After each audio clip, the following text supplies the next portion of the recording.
I have many, many biases. Do you? You probably do.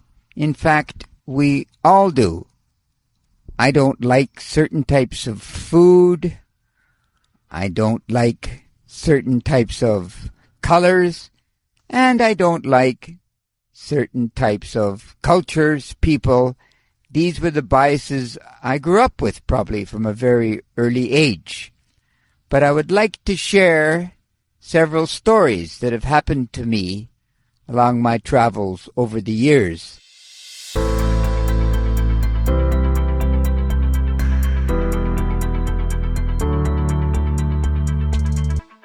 The most amusing one, I think, probably, was a time I sat with a young woman in Poland long before I actually could speak Polish, and I indicated from the menu I wanted a certain type of food. And the food arrived, and I began to eat rather liberally. Everyone seemed to be quite excited. It was going quite well.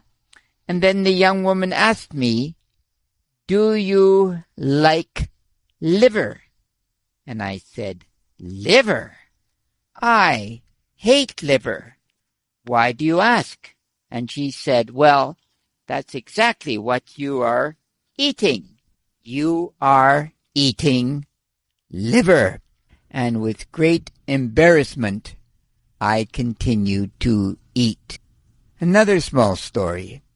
I swore that I would never wear pink because for my generation, pink was associated with a color of perhaps weakness, unmanliness. Women wore pink, but men always wore blue. Now I am slightly colorblind, and I'm wearing this beautiful shirt one day, and a friend of mine, female friend of mine, asked me, "Wow, I never knew that you liked wearing pink." And there I was, once again, going against my bias.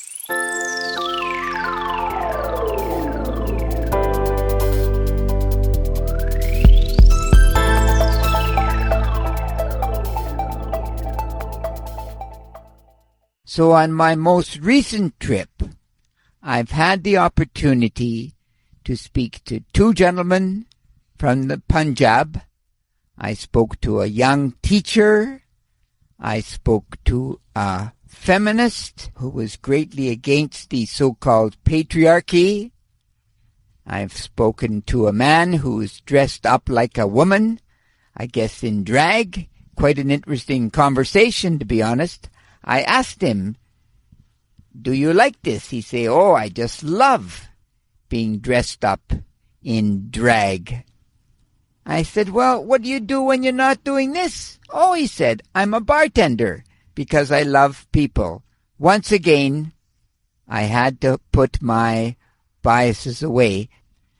And what you realize, of course, is that most of your biases are unfounded. And if they exist and continue to exist, at the very least, whether you disagree with a person's perhaps religion or sexuality or lifestyle, you ultimately have to follow perhaps what Confucius said somewhat as well, and that is, if you respect me, by definition, I must respect you.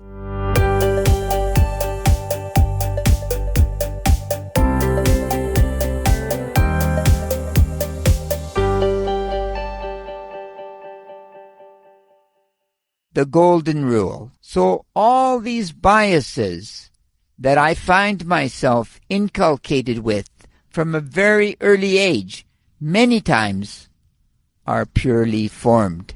And the ultimate result of my bias, if you will, is Auschwitz. It's a place that the state decides to remove a certain type of people for perhaps their religion, their sexuality, their ideology. And it's just wrong in a liberal democracy, because ultimately we must somehow learn to love one another, because your essence is equally as important as my essence.